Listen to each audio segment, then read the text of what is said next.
Tucked away in California's Livermore Valley, a quiet city known for its vineyards also hosts a scientific powerhouse. This is Lawrence Livermore National Laboratory, a federally funded research and development center. Its primary mission at its core involves ensuring the safety, security, and reliability of the nation's nuclear weapons stockpile.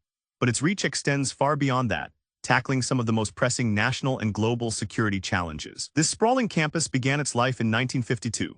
Born from the Cold War's urgency and the Soviet Union's first atomic bomb, it started as a branch of the University of California Radiation Laboratory.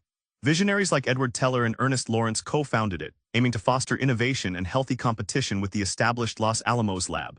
Over the decades, it evolved, gaining autonomy and eventually becoming a national laboratory. The very element, Livermorium, now carries its name, a testament to its impact. The crown jewel of Livermore's scientific enterprise is arguably the National Ignition Facility, or NIF. Completed in 2009, NIF stands as the largest and most powerful laser-based inertial confinement fusion device ever built. Imagine a stadium-sized building housing 192 colossal laser beams, all focused on a tiny target. It is a place where scientists attempt to recreate the conditions found inside stars and exploding nuclear weapons, but in a controlled laboratory setting. So how does NIF work? The concept is called inertial confinement fusion. Scientists aim to squeeze a small amount of fusion fuel, typically a mix of deuterium and tritium, to extreme pressures and temperatures. NIF primarily uses an indirect drive method. Its powerful lasers don't hit the fuel directly.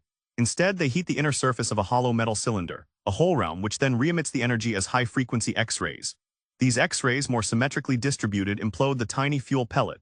This implosion creates shock waves, raising the fuel density to about 100 times that of the metal, lead, and temperatures to hundreds of millions of degrees, just enough to ignite fusion reactions. The journey to ignition was long, marked by decades of relentless research.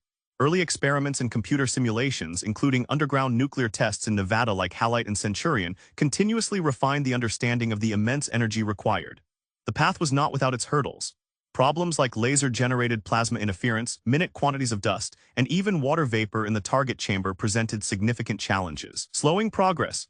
But through persistent innovation in target design, laser optics, and control systems, NIF scientists kept pushing the boundaries. Then in December 2022, NIF achieved a historic milestone, scientific break-even. For the first time in a controlled fusion experiment, it produced more energy from the fusion reaction than the laser light delivered to the target. An input of 2.05 megajoules of laser energy yielded 3.15 megajoules of fusion energy, a gain of about 1.5. This was a triumph, and it wasn't a one-off. Subsequent experiments achieved even higher yields, reaching 3.88 megajoules, then 5.2 megajoules, and by 2025 an astonishing 8.6 megajoules. While the overall facility consumes much more energy than the fusion output, these breakthroughs are a massive leap forward for fusion power technology. Beyond its groundbreaking fusion research, Livermore continues to be a leader in supercomputing.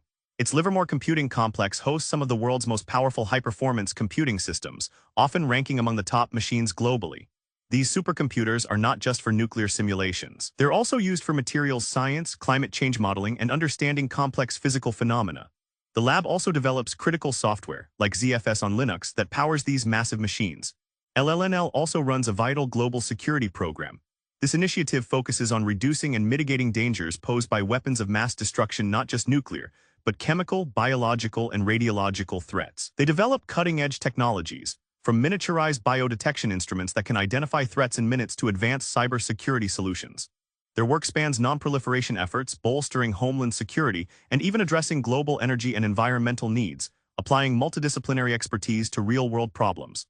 The relationship between Livermore City and its scientific labs is a fascinating study in symbiosis. In 2011, the city officially annexed LLNL, bringing the vast federal property within its municipal boundaries.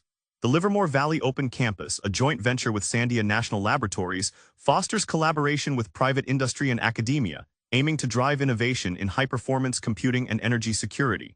This deep connection has made Livermore a unique hub, where cutting-edge national security research and public engagement coexist, often sparking dialogue, and even at times public protests on issues like nuclear weapons research, reminding us that science at its grandest scale always intersects with society.